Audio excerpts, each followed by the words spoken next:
Okay, so we have documentation, and we've had a documentation project since Helium. In Hydrogen, the documentation we produced was literally wiki pages, which, there we go, and now everything is doing the right thing. All right. So if you, and so I've been involved in this one way or another, and of course it's gonna just keep not, why isn't terminal coming up? You have your power pack? What? You have your power pack? Because I think your battery's getting low. 70%. Okay. What's the red thing? What's the red thing? Oh, that's CPU. Sorry. It's all good. Terminal, there we go. That's what I need. All right. And if I go over here, will it appear on the screen? No. Okay, so let me grab a terminal, drag it over, and I'll show some things in a second. Where am I with my cursor? There we go. Is it over here? There we go. All right. So in Helium, and I'll just bring this up because it's easy. In Hydrogen, I think we had sorts of, didn't we have Hydrogen?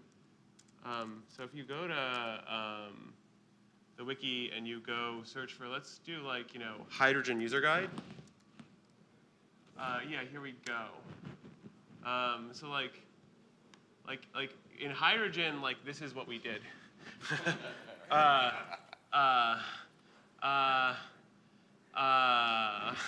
And this is sort of, I could imagine something that was worse than this, but it would be hard. So we, and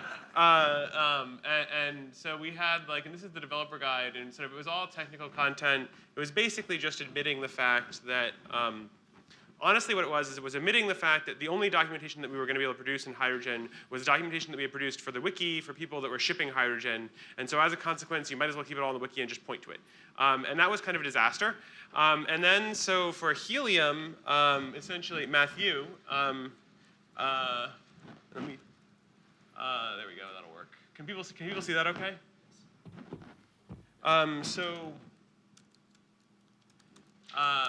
For Helium, and I'm on stable Helium, so this is what the documentation was. Matthew set up a basically, let's try this. Doesn't tree? I did nothing. Brew, install tree maybe? Will that help? It doesn't matter. Tree just lets you show the directory structure easily. So if you, there's manuals what you need to look at. So there's a bunch of different manuals that got created. I'm just going to show one of them, which is the install guide. And so basically, if you look here and, oh, tree, how do you do depth in tree? Does anybody know?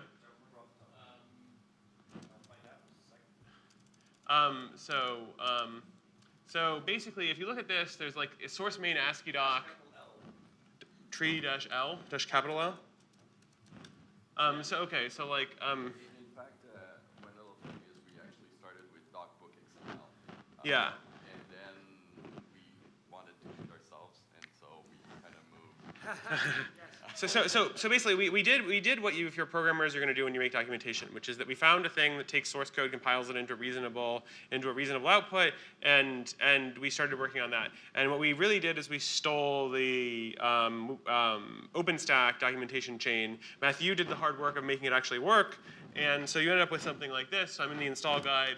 I can do maven clean install, and it's going to go off for a second, and I think this is going to take 30 seconds at the moment.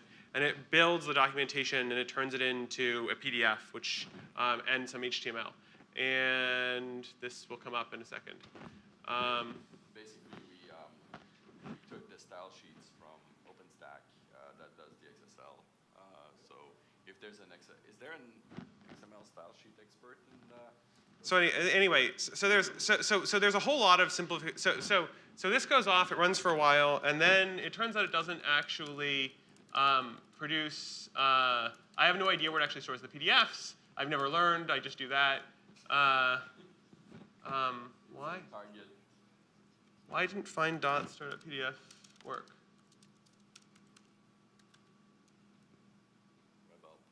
Oh, find dot dash name.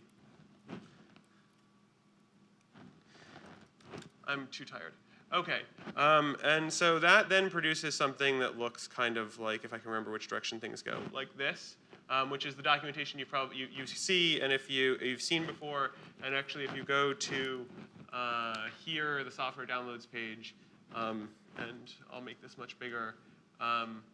This is sort of what gets stored in like the installation guide. So like if I go click here, that is, oh, that's good. Where's Phil? That's Phil's fault. So you end up with something like this. No, so actually, this is actually one of the other problems. That is good to know. Could somebody send Phil an email saying the install guide for SR3 is broken? I'm serious. And actually, I'm going to ask him to post SR4 anyway soon. So anyway, so this generates PDF documentation. So that's sort of the current, and that's pretty much what we've been using since then. And if you're interested in sort of how this gets done, so like here is the install guide, and this is the user guide now. But here's the installation guide in a PDF. And like if you look, there's a whole bunch of release notes for Helium SR4. And this says the following projects have no changes. And basically, the way you see that is and I should probably move my mic. Oh, I see it's just fallen all the way down. I'll just clip it on. Apparently, don't wear a t-shirt if you're talking at a conference. That's what I've learned. All right. And so if you look at actually what's being produced here, you can do, let me get into here, mate. And I'm just text mate is just going to open that, and I'm going to do source main asciidoc core release node study doc. And if you actually, and that's over here, and I can't remember which direction my screens go, but that's okay. And so that ends up looking something like this, which I wonder if I can make it bigger. Let me just less it. That'll be easier. So basically, the format is asciidoc. asciidoc looks a lot like the wiki for most things, which is kind of nice. And it says the release notes are at the top, the key features are here, and weirdly, this whole next part is commented out because that's what the giant 4 slashes mean. That's a comment block. And then it says the target environment is this for execution, for development. Here are the Helium SR4 release notes, the following things. So this is sort of what the docs currently look like, which is that, and that's a list, and links are formatted in a certain way, but the syntax is pretty easy to follow. And so this then gets compiled through our Maven toolchain, and if you've done everything right, it doesn't blow up on you. If you've done things wrong, it blows up on you in nasty, nasty ways that make no sense, and that results in Colin writing pages that look like this, which are common errors and what they look like and how they break. So it's like you can't have a broken image. You can't have a bare image. So this is broken, but this is fine. The build error looks like file colon da da da. So this is a page I wrote, which is basically how asciidoctor is going to blow up on you and what the error message is going to look like for everything that I've experienced. And this has been successful in basically getting people to be able to produce docs that usually build. I'm not saying that it's fantastic, but it gets you there. And then the other part is, in theory, there's an HTML. And if you open target, and then, is it web help? I think it is. This is, and so this is what happens when you get HTML out of it, which I think is one of the things that we're going to talk about here, which is that the HTML is unusable. Because like, essentially every individual thing is its own page that you can't, like, there's no way to get any substantial amount of documentation on any given page, right? Like, that is not a useful HTML format of documentation. That's basically, and so that's one of the reasons why HTML came up. And so for what it's worth, there is also, and I'm just trying to do a grand tour of how docs currently work without trying to say that it's good or bad, just to understand what we have. If you go to GitHub, I can't actually read anything that I'm typing. I should really mirror my screen. GitHub, Open Daylight, docs. I'm going to go switch my branch to stable Helium, manuals, install guide is one of these things. And there's also XML because we fixed that. And I go to source main asciidoc. If I go to like the core release notes, like this is actually rendered nicely and it's actually it's kind of interesting that essentially you can, a bunch of our documentation, you can browse directly from the source on GitHub, and it actually looks pretty decent. There's a couple of caveats, which is that because of the way images are imported in asciidoc, that the directory to go look at in images is actually just found in the POM file, which means that because this is not parsing the POM file, it won't load images correctly. Also, it doesn't include files well, so like that's, so what you'd really like to do is be able to go to the book install guide, which is the core thing. But instead of getting the install guide all as one page, you get just links to the individually included things. And so there's so this is sort of, I'm trying to think if there's anything else I should show, but that's sort of the current state of documentation. There's a whole other question about generating good content, which I'm going to make orthogonal to this. But if people want to talk to about it, we can. But sort of from the point of view of how do we take, assuming that we have English content in sort of sections that users want to read, how do we get it into their hands? This is currently what we do. And basically what we do is that we have asciidoc, we compile it, it produces HTML and PDFs. The HTML documents are essentially unusable because of the way that they're formatted, and so we put the PDFs on the website, people can download the PDFs. We've had a huge number of complaints from users that they would much rather have searchable HTML than PDFs, which I agree. And we've also had, and in addition to that, we have yeah, that's basically, I mean, that's sort of where we are. In addition to that, we've had complaints that people can't even find the PDFs, which is, I say we have documentation, everybody ends up on the wiki. Nobody actually goes and finds these PDFs. And the PDFs are mixed quality once you get there. But that's sort of like I guess it's been about 10, 15 minutes. So the 10 or 15 minute introductory docs, what we have, how it's built, and what it turns into. And Art, you look like you had things you wanted to say. And there's a mic on the table if you wanted to use it. That'll actually get recorded. Thank you. Yeah, I just had a question about the markup. I've noticed as I've gone through the HTML documentation, some look like this, where it has just the file name, which isn't particularly helpful. A lot are worse, where it shows the entire, you see that list just like that, but it shows the entire tree, and and you see pom.xml, and a lot of things that if you click on, it's not going to take you to what you actually want. Now, are those things with the existing markup, like those right there? Could I have a title there That's a good as a question. hyperlink using the existing markup? Well, so I think that there is, let me check something really quickly. So let me do less source main asciidoc.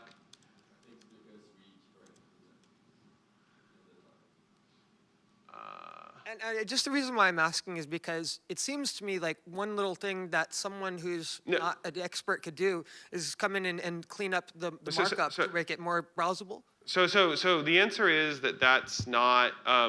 So the answer is includes are rendered in. Okay. So asciidoc is designed to be actually compiled, to some target format. When you view it on GitHub, it can't.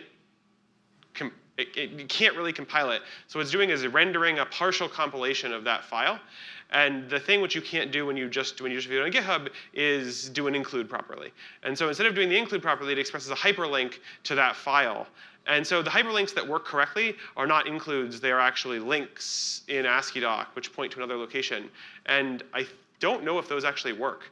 I would be surprised if maybe they do. That would be really complicated to make them work. I mean, one of the things is hyperlinks between asciidoc files actually are not resolvable unless you've compiled the whole thing, because you have to be in the scope of the document that's produced. And so this is not here to show you that, like, I think this is the future, is to view it on GitHub. It's just to show you that it is possible, although it's a reasonable idea on the face of it. It turns out there's some complications. It's in order to show that, hey, this is also using asciidoctor, which is the same core engine that's compiling asciidoc for us. So we should be able to configure asciidoctor to do the right thing. And in fact, you can download asciidoctor, and it's just a command you run at the command line, like GCC, and it takes in an asciidoc file, and it just does the right thing. And instead, we're using sort of this weird thing that goes all the way from, we got from OpenStack, that goes from asciidoc to docbook to HTML and PDF. And so anyway, this is, there's a couple of things. One of them is that we would like to be able to I think there's configuration for asciidoctor well, okay, there's a bunch of things. First of all, the way this actually compiles is that it goes out and it downloads a custom Maven plugin, which Matthew wrote, which is based on top of the asciidoc compiler that OpenStack uses. And we could probably pull all of that out and just write a Maven plugin on top of asciidoc. And if there's just a Maven asciidoc plugin, which I think we could use by verbatim. There's more to it than that. It's not about the plugin, it's about the style sheets and the macros. There's a shitload of macros, that exist and that we don't use properly in the asciidoc that helps you generate the HTML properly. The reason why So- our HTML is not properly generated is because we don't use the right macros that don't get translated into the right output and don't actually end up being Okay, so because we're actually recording this, I'll just translate what Matthew said to something. But what Matthew said was basically it's not that simple. That basically a lot of what you're getting out of the plugin is not just the Maven asciidoc plugin, but is actually a deeper set of issues where there's macros and things like that defined, which in theory should help you produce better HTML, and then we're not using them correctly, which is entirely possible. And you got a question in the back, and you can pass the mic. And it's just easy. Has there been any discussion or consideration given to maybe using something like Atlassian's Confluence, the open source version? Because I guess it works really well for Honors, and I mean, it's kind of gives a single source of documentation and truth, and it's easy to navigate, search, and I think that's one of the big wins that Honors has over Open Daylight. I mean, it can be used in conjunction with the wiki, but I mean, it could also be used in place of. So there's a really broad discussion going on, of which Casey is sort of in the center of the room, has been talking about. And I can give you my personal take on this, which is that we sort of have four kinds of documentation, or fair documentation. We have four kinds of users. The first kind of user is somebody that is either non-technical or glancingly technical. They're like a VP of a Fortune 500 company, and they want to know what Open Daylight is about and why they should care, and should they send engineers to the Open Daylight Summit.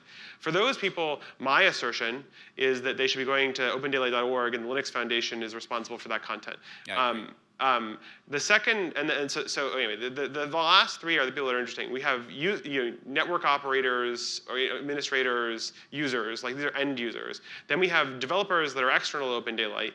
That is, like people that are going to use Open Daylight to build something, but they're not interested in building code in Open Daylight. The last thing is we have what I call contributors, which are developers inside Open Daylight. And I think that you're going to want to develop drastically different content for each of those different pieces. And right now, sort of what we do for that is one is opendaylight.org and the Linux Foundation is responsible for that. Two should be the user guide, the installation guide, which we ought to figure out a way to publish them well. If Confluence is a way to publish them well, great. I don't really care. I just want to get them out there. There's a question about sort of whether that should be integrated with the stuff we develop for developers, where right now we use the developer guide for external developers and the wiki for sort of contributors and internal developers. And I think, in my mind, the concern which I have is just the wiki is such a disaster. Yeah. And fixing it actually will hurt its utility for other purposes, which is like the wiki right now, and here's my personal take, and I think there are people that disagree with me, so I'll just say this out there. There are two goals, and they're sort of diametrically opposed. One of them is to get developers to write anything at all down, no matter what, no matter how crappy it is, no matter how harebrained it is, just write something down so that way it doesn't get lost forever. And that's sort of what the wiki is currently, which is like it's a scratch pad for developers' imaginations. Okay. And the second thing is how do we develop curated, user-focused documentation, which is up to date. We try and make sure that it's not about 2 versions ago, et cetera. And my worry is that if you use the same tool to do both without a real clear delineation of when you cross from A to B, that you're going to hurt both use cases, which is that either you're going to end up inhibiting collection of information from developers quickly, which does matter. Like there is this lowering the bar to be able to get something written down somewhere, or you're going to end up making it so that way users end up getting inundated with crappy content. And I think that I'm open to any solution which meets those needs. So I know Casey has talked about trying to get a KMS, something like Confluence or something, or some other knowledge management system to be able to produce curated content for end users. But you're on exactly the right path. I'm just sort of trying to lay out where we are and maybe how that, I don't know how that entirely helps, but my gut reaction is you want to have different systems. I could be wrong. Yeah, I mean, for developers, I would say, write good Java doc, comments and stuff like that.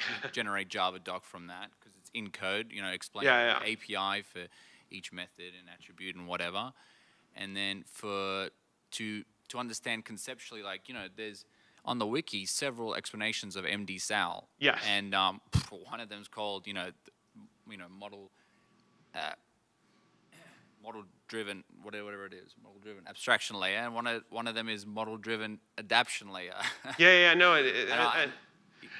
no, and so just to be clear, when I say when sort of where developers write stuff down, it's not just JavaDoc. I mean, it's like things like, you know, I've written a whole bunch of code, and there's JavaDoc which explains some of it, but there is the glue that tells another developer, hey, here are the steps that there is sort of developer to developer internal, you know, writing non-code things down for which we use the wiki. And there's a lot of that stuff that gets generated, which is absolutely critical to the functioning of the project. Case in point, we wrote this huge, long thing about how to move to Carafe, which no user should ever look at. Right? And really probably no external developer should ever look at. But it's hugely useful to have a place to go stick that. And so as long as we have a way to warn users, like, look, you're looking at really raw content, don't use this unless there's no other place to go look for it. You know, I think we would do us well to steer people away from the wiki unless you're maybe really... that's the medium that, you know, the wiki is perfect medium for that. And then maybe, Confluence for kind of being a single source of truth for, you know, conceptual. And that's so there's the second anyway. There's a couple other details. I mean, so I was to write down the list of sort of requirements. I think I did this at some point, tried to. But one of them is we want to produce reasonable HTML documentation. 2, we need a way to curate that documentation. And sort of 3, we need a way to version it. You'd like to be able to version it. Would you like to be able to have a Helium version of the documentation that lives alongside a Lithium version of the documentation, both of which can evolve forward? And that's where sort of wikis tend to fail. But truth of the matter is that's less important right now than just getting good content up there. And so I would be willing to give that up if it was a way to get better content. Dave, you were going to say something, and there's mics running all around. So. Oh, I was going to say something. Oh, in case. So I'll bring it to you. No, but Casey, I go did ahead. have a quick comment that I wanted to make, though, is that if we do decide to have a delineation between the documentation that we have for users and the wiki, yes, we definitely would need somebody to curate that content. Where are we going to find somebody to curate that content? Because right now, it's already not happening. We don't have funding to necessarily hire somebody to do that. How is this going to get done? So this and came. maintained? I mean, so this is the question. But Dave, you were going to say something, so I'll let you talk first because I don't have any answers to that. I was going to say that I think it's okay having users going to the wiki. I think the wiki is a great place to low barrier to entry, draft, and improve on docs. And I agree with you that when you've got something that's a guide or something that you expect to live for a longer time or be more useful or be version specific, so this is appropriate for Lithium but not Beryllium, for example, then you want to go to version control. And the thing I like about using the wiki to draft docs is that, as you mentioned, asciidoc is not that far away from MediaWiki. And, you know, we've already taken content from MediaWiki and asciidocized it. ASCIIDOC's not a word, so ASCIIDOCized is also, you know, not it's a okay. word. It's no worse than you started. So I actually think it's more than fine to use the wiki for active, engaged user documentation. You know, the thing about asciidoc and version control is you see a drop-off, very steep drop-off in drive-by edits, in kind of quick drafts, right? The kind of the quick and dirty, I had a thing that I wanted to do and I did it, here's how, that can be iterated on and improved. And you don't get that if it's Git version control. And I'm actually curious if we can actually, I mean, like, Honestly, you could create a tool that yeah. pushes it down. You could create a tool that pushes it down. I mean, that's actually, that's just something which I thought about, which is, but I mean, I'm not married to Git. I don't think there, and the asciidoc stuff, it happens to be, I mean, largely the reason we did this because that's what I inherited, and I wanted to produce something as opposed to nothing. And I think we could use, so there's two questions here, and I think both of them are pretty much what Casey brought up. Which is one of them is that if we're going to change the tooling, we need to find somebody to help develop the new tooling, or we need to find a better tool. And the second thing is like, and this is a broader question, which is who's going to actually do the curating? And I think we genuinely need at least one full-time person who their top of stack activity is documentation for Open Daylight, which is say that if there's an ask for Open Daylight documentation, that is the top of their priority list, and we don't have anybody for whom that is the case anywhere in any organization right now.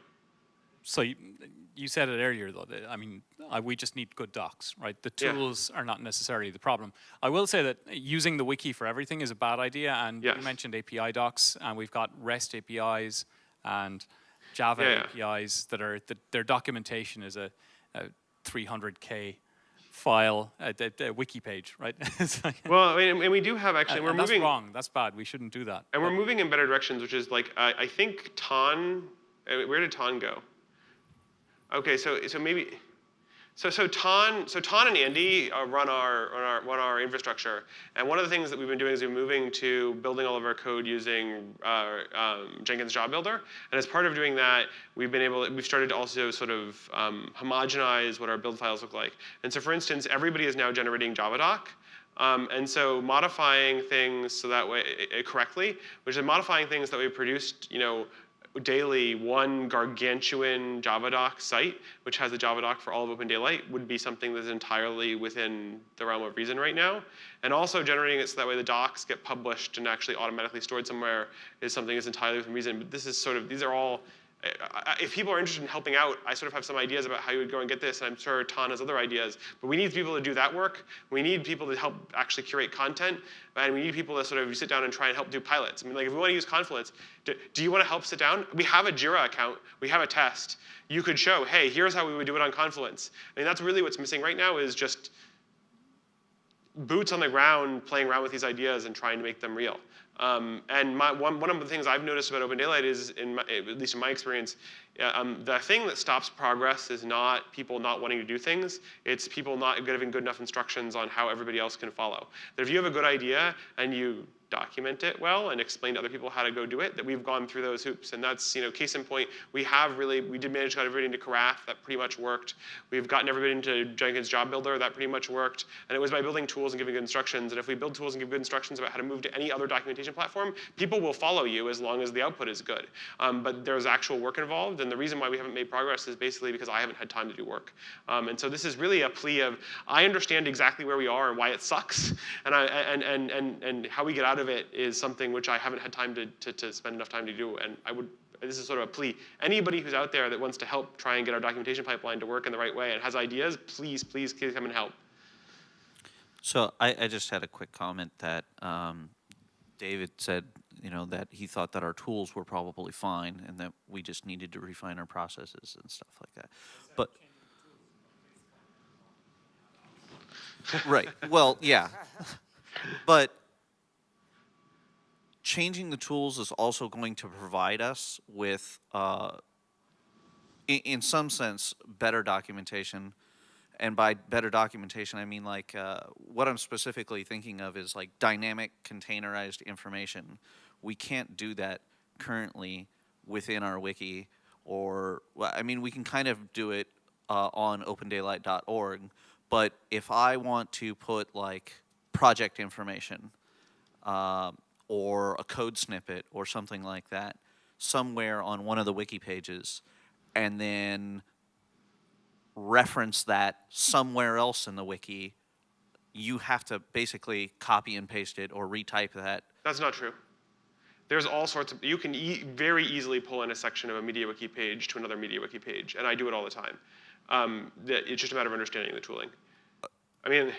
Well, what I'm saying is you can pull it in there, but as far as I understand, or at least right now, if I go edit one of them, it doesn't go edit, automatically update, it does. You can, and in fact, the Beryllium release plan has a really good example of this, where we actually, the documentation requirements and the integration requirements are actually subsets of separate pages sucked directly in.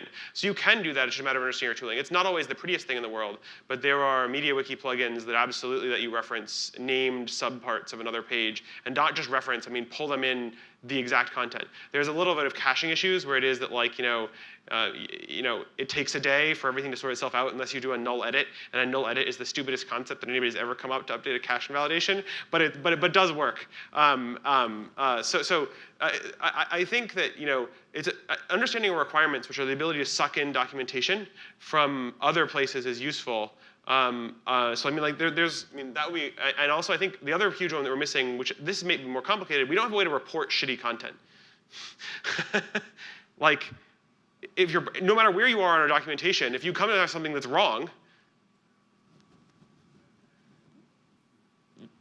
nothing happens, and there's no way for anything to happen. That's so I'd love to understand sort of so that's another thing, right? I just don't, and I'm not a documentation person. Like I'm a PhD student turned into developer, turned into open source technocrat or something like that, which I see the most useless human on the planet.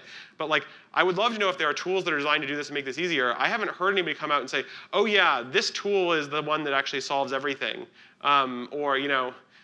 I don't think there is a tool that solves everything. When we did the pipeline for the manuals, it was a pipeline for manuals. In other words, it is geared to do structured, published content, and comes out of the fact that we wanted to have structured editorial guides and a process to have an editorial process that would publish guides, a bit like what OpenStack does. So we went to OpenStack and said, oh, they're doing it this way, and we'll do it the same, just because it creates nice guides or nice output.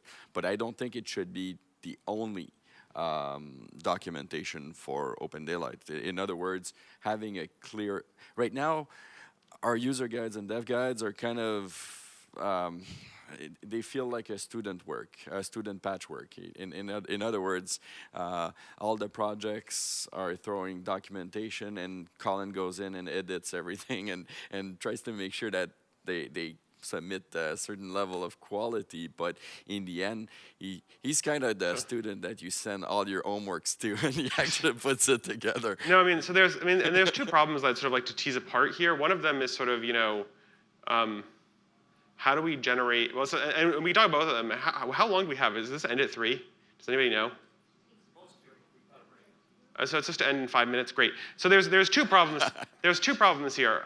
One problem is the tools that we use and what are the requirements. We've talked a lot about the tools are from the endpoint of the person who wants to consume them, which is we really want to be able to produce good HTML. We want to be able to have a way for them to give feedback, and we want a way for them to understand what the intended audience of this whatever they're looking at was, so that way they have an idea of if they're remotely in the right place. Right? I mean, I think, and I'm not sure if I'm missing anything there, but that would be useful. There's another set of requirements at the other end, which are like how would we produce them, and this is sort of, which is like and those are more complicated. But so what's the pipeline internally? And that bleeds into the sort of second problem, which is who is writing the documentation and who's editing the documentation, who's curating the documentation. And I don't have, I think the first one are nice because those are concrete technical engineering problems. We can just fix them. The second problem is what worries me, and I think what worries Casey and the whole bunch of people that are thinking about this, which is right now the way we write documentation is to participate in a simultaneous release. There's a requirement that projects write documentation and that they interact with somebody to help them edit it. And that somebody to help them edit it is me. And I'm not, while I am usually somewhat articulate and actually mostly understand grammar. I have a lot of other things going on. It's probably not a really good strategy, but sort of the thinking about how we, both ends of that, I think is, we don't have any answers. In a company, right, you would have professional documentation people that you employed that would be doing all of this. We don't. And maybe we should, but the Linux Foundation hasn't, I mean, essentially the Linux Foundation technically has budget, but would like to spend that budget on documentation as a last resort, which is, and there's good reasons for that, which is that historically speaking, the second the Linux Foundation pays for something, it destroys any chance that the community will provide it ever in the future, and so so as a consequence, in general, there has been a hesitation for the Linux Foundation to pay for everything just because. Let's see if the community can produce it.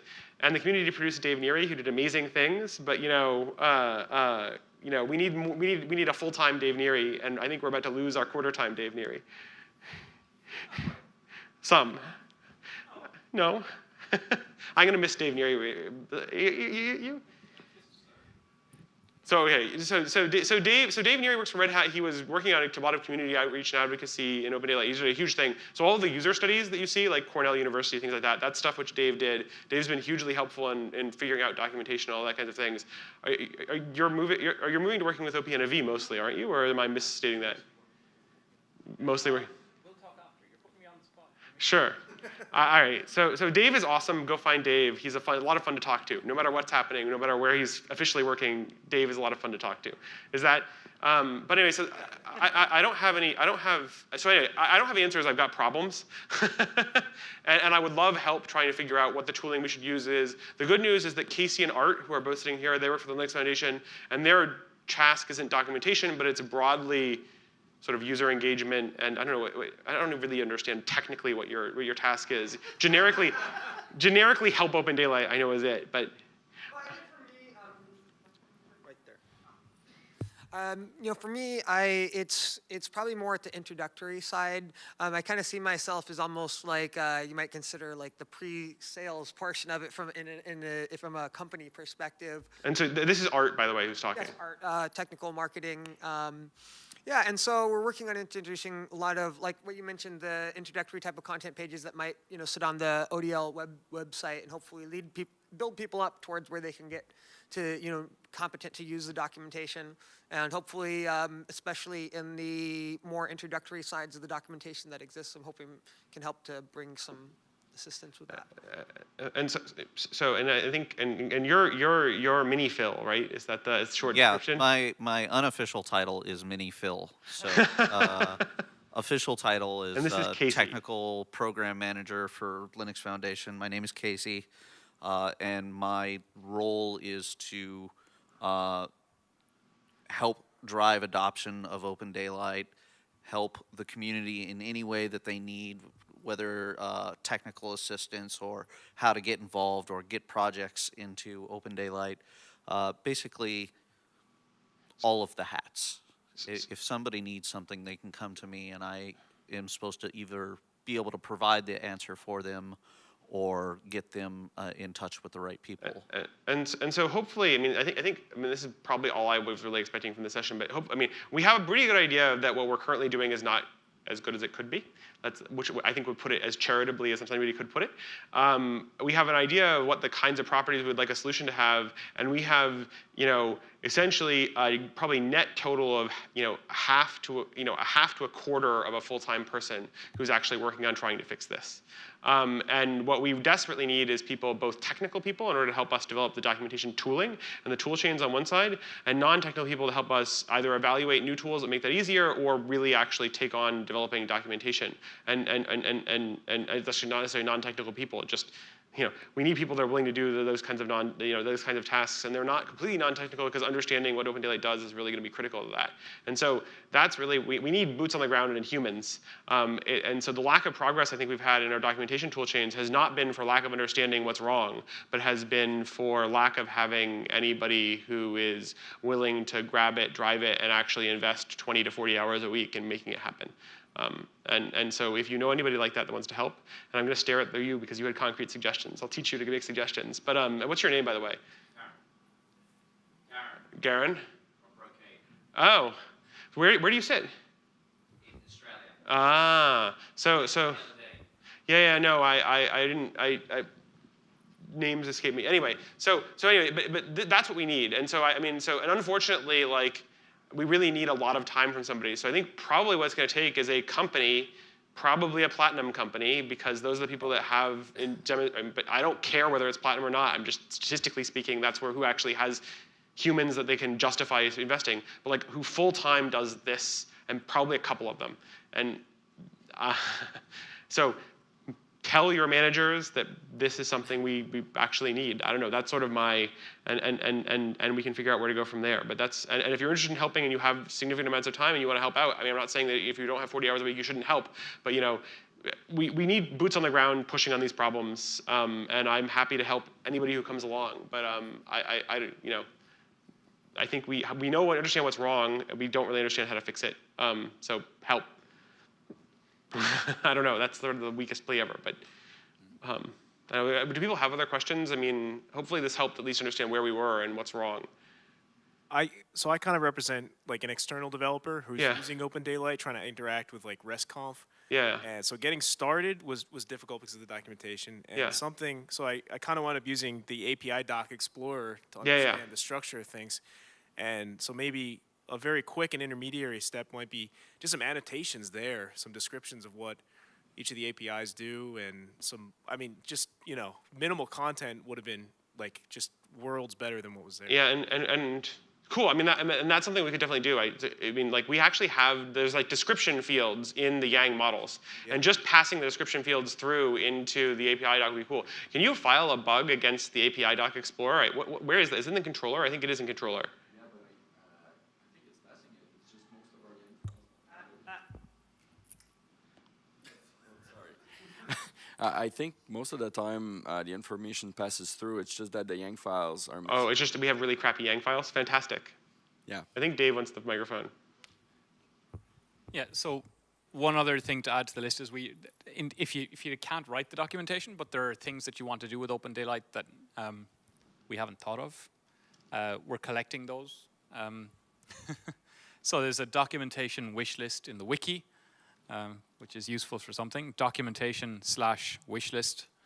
And that's where we're collecting them, but it's kind of the to-do list that I've been building up. Yeah, and I can pull. And right now it is my best guess for what people want to do.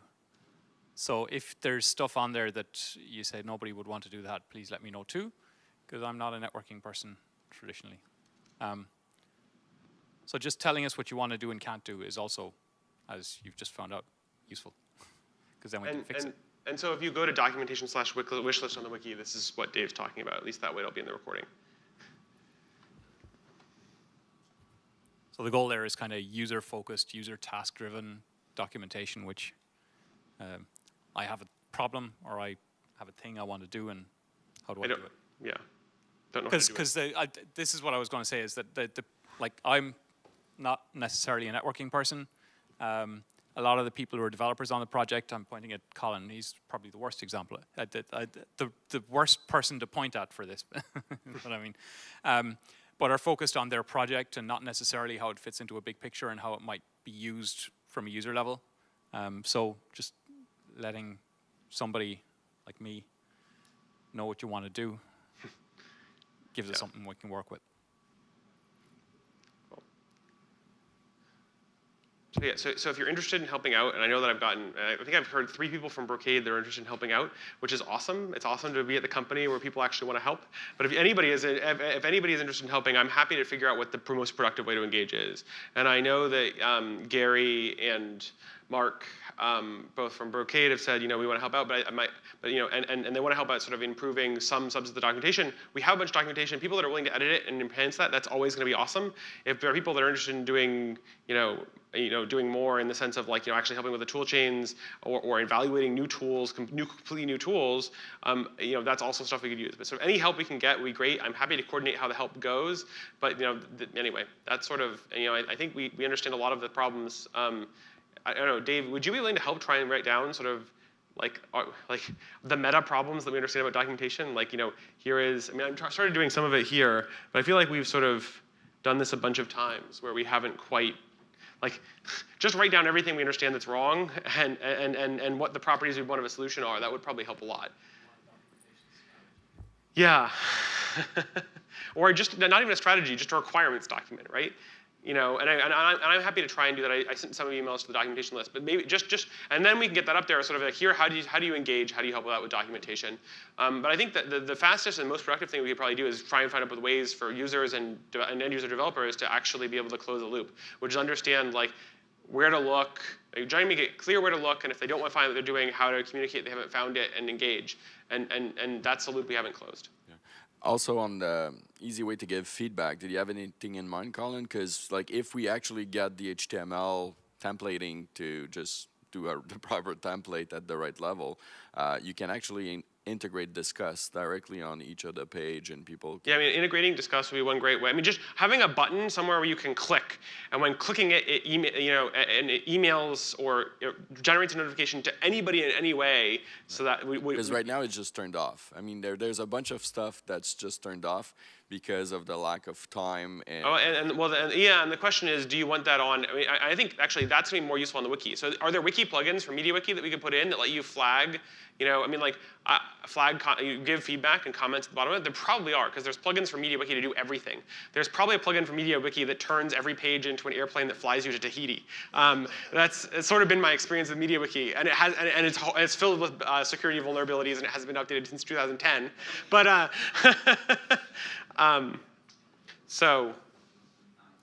But I think that's what I was thinking, is basically just every single piece of documentation we produce anywhere, anyway, should have a button somewhere on it that says, here's feedback. Good, bad, happy, angry. You probably want sort of a drop down that is, what mood I am in. Why I'm leaving feedback because I am disappointed, angry, psychotic, want to kill the Pope. I don't know. And then the outline of the thing is below it. That's sort of but that's what I meant. Just every piece of documentation we should produce have some way to close the loop with the people that are reading it, because that's how it will get better. If you don't provide a way to close that loop, it's not going to get better. I just wanted to throw this out there. I think I've mentioned it to a few people in this room, but want to throw the idea out there for any feedback, or if anybody has any ideas or suggestions. But one of the things that would really help a lot here is more resources, right? And I'm firmly kind of the belief myself that if we were to think about changing things a little bit with how internships are structured, how we engage with academic community, and be a little creative, not what we typically think of as a traditional internship. But say, for example, find a professor who has expertise in this area, who needs to have honoraries, who needs to show activity, and who benefits themselves from that, who's teaching a class of students. And I've been doing on this NSF committee for 7 years now, where what we do is we get business and industry together and make fake real-world case studies for students to do. And we've been doing for 7 years, we've been doing the studies on this to demonstrate the efficacy of it over less than that. And they've all been wonderful. And this has all been going into Washington and working its way through the political system. But it's such a shallow thing compared to if it were actual real thing, and a great benefit to us. I think it would be an honorary professor. And I know there's possibly, would somebody willing to do that? So kind of the way I wanted to ask the question, if I were to find somebody that were willing to do that, a professor who wanted to try to take this on, is that something that you would think? I mean, I would be stunned if there was anybody that was willing to help out in documentation in any way, shape, or form if we turned them away for anything. Cool. I mean, sure. Yes. Looking. Yeah. So anyway, cool. I think we're 10 minutes past time or something like that. So I'll let people go. If you're interested in helping out, please come help. Yeah, I mean, I think actually, the other high order bit I'll say is I think we've gotten a lot better at documentation over time. As much complaining as we did, the actual documentation we produced for Lithium really isn't. It's still terrible, but it's much better than what we've done in the past. And I think we're iterating and improving, which is what we need to be doing, just to make it not quite the totally depressing, horrible fest that the rest of it was. So I just wanted to add one really quick comment. It's kind of just to reiterate what Colin has already said, and it's just that documentation for Open Daylight is critical to the success of our project. So anybody that helps, you will be our hero, and not only our hero, but the entire community, because it is so critical. If we don't improve our documentation, we will fail.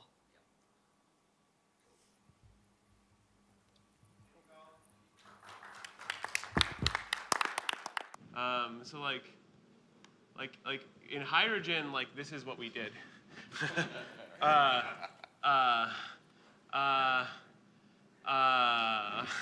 And this is sort of, I could imagine something that was worse than this. but it would be hard. So we so we had like, and this is the developer guide, and sort of it was all technical content. It was basically just admitting the fact that honestly what it was admitting the fact that the only documentation that we were going to be able to produce in Hydrogen was documentation that we had produced for the wiki for people that were shipping Hydrogen. And so as a consequence, you might as well keep it all in the wiki and just point to it. And that was kind of a disaster. And then so for Helium, essentially Matthew, let me, there we go, that'll work. Can people see that okay?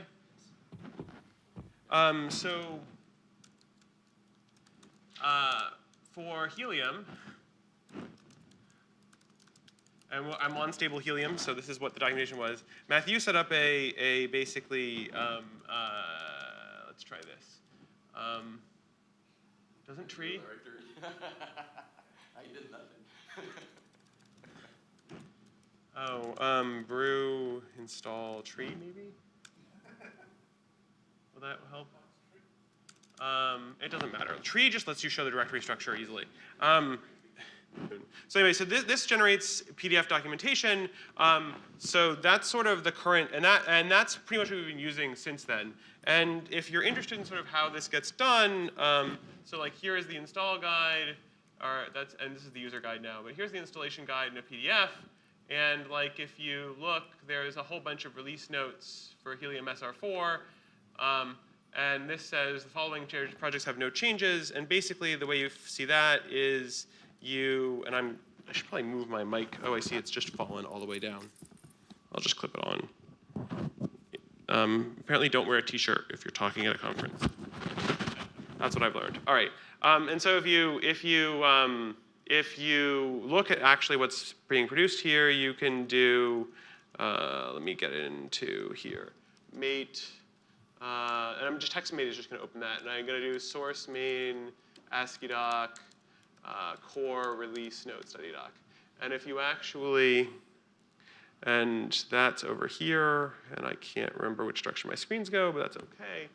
And so that ends up looking something like this, which I wonder if I can make it bigger.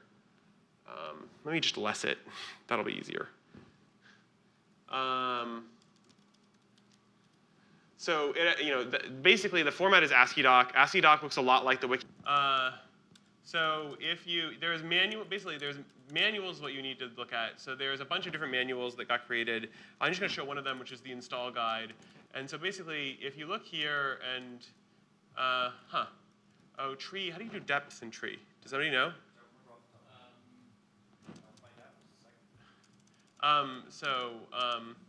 So basically, if you look at this, there's like a source main asciidoc tree-l, capital L. So okay, so like. In fact, one little thing is we actually started with docbook XML. Yeah. And then we wanted to do it ourselves, and so we kind of moved. So basically, we did what you, if you're programmers, you're going to do when you make documentation, which is that we found a thing that takes source code, compiles it into a reasonable output, and we started working on that. And what we really did is we stole the OpenStack documentation chain. Matthew did the hard work of making it actually work, and so you ended up with something like this. So I'm in the install guide. I can do maven clean install, and it's going to go off for a second, and I think this is going to take 30 seconds at the moment.